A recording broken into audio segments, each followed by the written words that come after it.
السلام عليكم ورحمة الله وبركاته. مساءكم واخدة رجالة، أخباركم إيه؟ أتمنى يا رب كله يكون بخير وبأفضل حال. فيديو جديد على قناة ملوك الغية، ومعاكم أخوكم أحمد مصر. الفيديو ده يا رجالة أنا مصوره النهاردة بالطول، وهقول لكم ليه.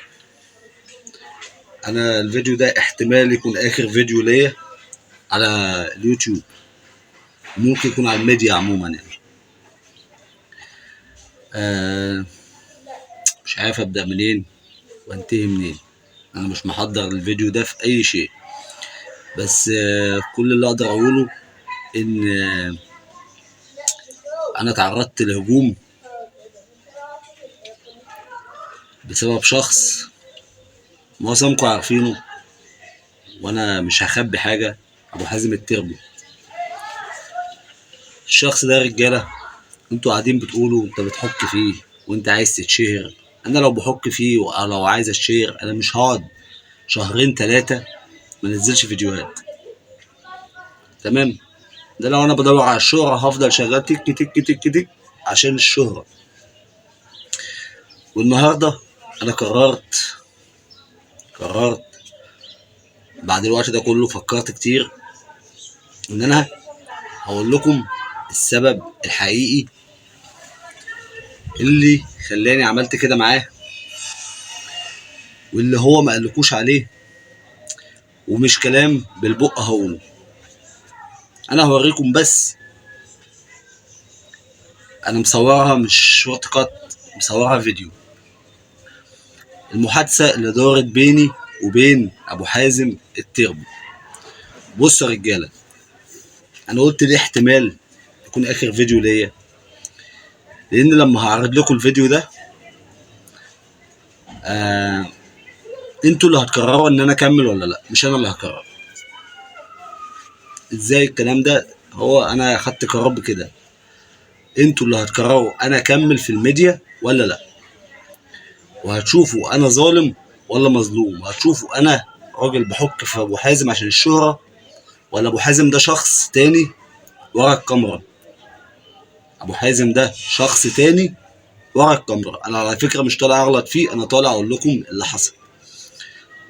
تمام يا شباب؟ اللي حصل انا مش هقوله بالبق، انا هخليكم تشوفوا بعينيكم. تمام يا رجالة؟ بصوا بقى، دي المحادثة اللي دارت ما بيني وما بينه على التيك توك. شوف كده واحدة واحدة، هعرضها لكم كده بالبطيء، وشوف كده مين الظالم ومين المظلوم. بص الشتيمة. وعلى فكرة هرجع لكم تاني بعد ما تشوفوا كمية السفالة وقلة الأدب اللي في الشخص ده. الواحد يقدر يشتم ويقدر يعمل كل حاجة، بس لا تربيتنا ولا أخلاقنا ولا أهلنا علمونا يعملوا كده، وبالذات على الميديا. لأن أنت كمشاهد مش ذنبك إن أنت تشوف الكلام السافل ده.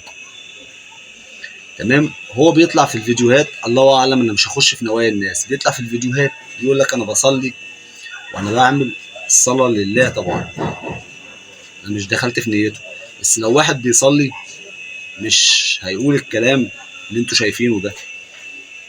لو واحد بيصلي مش هيقول الكلام اللي انتوا شايفينه ده. انا عايزك تحكم و... وعايزك تقول كلمه حق، وعايزك تقول كلمه حق. الراجل ده ظالم ولا مظلوم؟ تمام يا شباب؟ زي ما انتوا شايفين بالظبط. بصوا بقى يا رجاله، كلنا كده نصلي على النبي عليه الصلاه والسلام. دلوقتي شفتوا كميه السفاله وقله الادب اللي انتوا شفتوها دلوقتي انا اسف ان انا وريتها لكم، بس انا اتعرضت لكميه هجوم انا اول مره اتعرض ليها في حياتي. تعرضت لانتقادات وتعرضت لهجوم، بس مش بالشكل ده. تمام يا رجاله، انا مش معترض ان انت تحب الراجل ده او بتتابعه او بتدافع عنه، بس انا عايزك مش تدافع عنه، انا عايزك تدافع عن الحق. وبقولكش دافع عني، بس انا طالب منك انك ما تطلعش تغلط فيا، ما تطلعش تغلط فيا. انا وريتك الحقيقه بعينيك، انا وريتك الحقيقه بعينيك، فما تطلعش تغلط فيا. انا مش عايز اعرض لكم التعليقات اللي جات لي وكميه الشتيمه اللي جات لي، عشان انت مش ذنبك ان انت تشوف الكلام ده. ولو حابين انا اعرضها لكم، اعمل لكم فيديو مخصوص، ده فيديو عايزين فيديو لوحده. التعليقات والشتيمه والهجوم اللي جالي من طرف الشخص ده، عايزين فيديو لوحده كده اعرض لكم شويه سفاله وقله ادب ما شفتوهاش في حياتكم. وهو اللي بيطلع يقول لك انا بتهاجم وانا بتعامل، مفيش. انا طلعت انتقدته بس مش شتمتوش، انتقدته الاسباب، مش طالع احكها فيه. تمام. الراجل ده طلع غلط في ناس، الراجل ده تقدر تقول كده انا كل الكلام ده ما يخصنيش، بس طلع غلط في ناس تخصني، انا ازعل عليها، انا ازعل عليها. تمام. واللي حز فيا اكتر واكتر ان في ناس انا على المستوى الشخصي بحبها، طلعت هي ما طلعتش غلطت فيا لا سمح الله، هي طلعت انتقدتني. ليه انت مالك وماله؟ انا مش كل واحد هيخش يبعت لي تعليق اخش اقول له خش على التعليقات او تعليق لي على التيك توك. ما كلها الميديا، الميديا كلها كده. تمام يا رجاله. طيب انا عايز في التعليقات تقولوا لي كمل ولا ما كملش، ولو عايزين تفاصيل اكتر عن الموضوع ده، عشان انا عايز، انا زهقت وتعبت. لو مش عايزين نطلع على الميديا تاني مش هطلع على الميديا تاني. اكتبوا لي في التعليقات اكمل ولا ما اكملش. تمام يا رجاله. طبعا انا مش هقول لكم ان كل الناس دخلت شتمتني، بس نسبه كبيره قوي دخلت شتمتني، وانا مش هينفع اشتم جمهور حتى لو كان الجمهور ده جمهور ابو حازم. تمام يا شباب. طيب الناس بقى الكويسين المحترمين، انا هوريكم حاجه حلوه كده، وعايز في التعليقات تقولوا لي اكمل ولا ما اكملش، اكمل على اليوتيوب ولا ما اكملش. انا على فكره مش فارق معايا، انا لو كملت هكمل عشانكم، ولو ما كملتش هيبقى برضو انتوا عايزين كده. تمام يا رجاله. اوريكم كده حتتين حلوين مع بعض.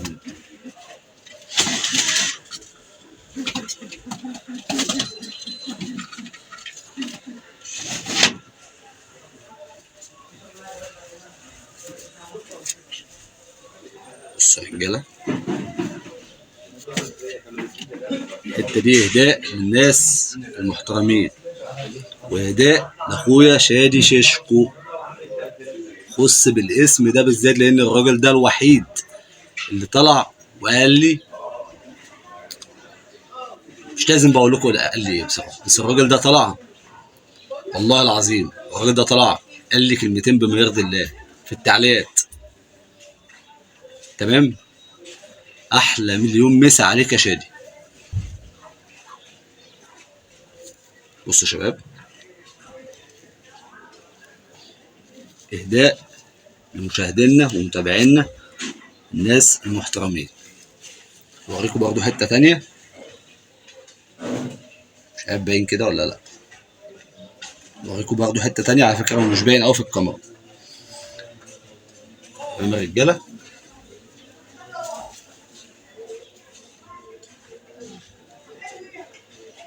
اهداء لمتابعينا ومشاهدينا الناس المحترمين. اوريكم حته تانية.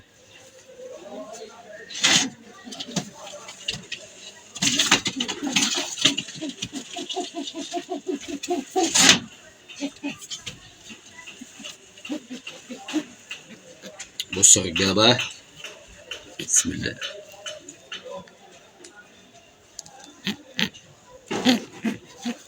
باين في الكاميرا والله. كاميرا ظلماه، كاميرا ظلماه. بصوا دور بالعين يا شباب، مش عارف برضه باين في الكاميرا ولا لا. بصوا دور بالعين، الماظ. اهداء لكل متابعينا ومشاهدينا الناس المحترمين اللي هيقرروا العبد الفقير لله يكمل ولا ما يكملش.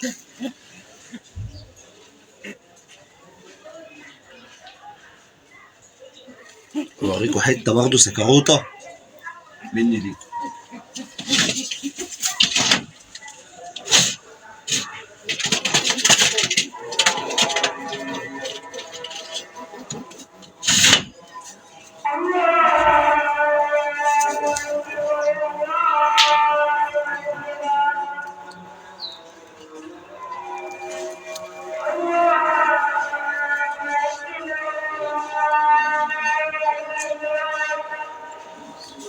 في فوق هنا بس مش قادر اشعبط دلوقتي، بوريهم لكم في فيديو تاني لو لينا نصيب نكمله معاكم. تمام يا رجاله، على فكره انا هنا في البلكونه في بيتي. تمام يا شباب، مش في الغية. اقسم بالله اقسم بالله الحمام موجود وكل حاجه موجوده، عشان في واحد طلع قال لي انت بتصور ورا بيبان فاضيه والكلام ده. طبعا مش هرد على الشخص ده، الله يهديه ويصلح حاله. تمام يا رجاله، عشان الاذان هنقفل الفيديو. ده كان الفيديو بتاعنا النهارده، يا رب يكون عجبكم، ويا رب تسيبوا لي تعليق تقول لي اكمل ولا ما اكملش. تمام يا شباب، والسلام عليكم ورحمه الله.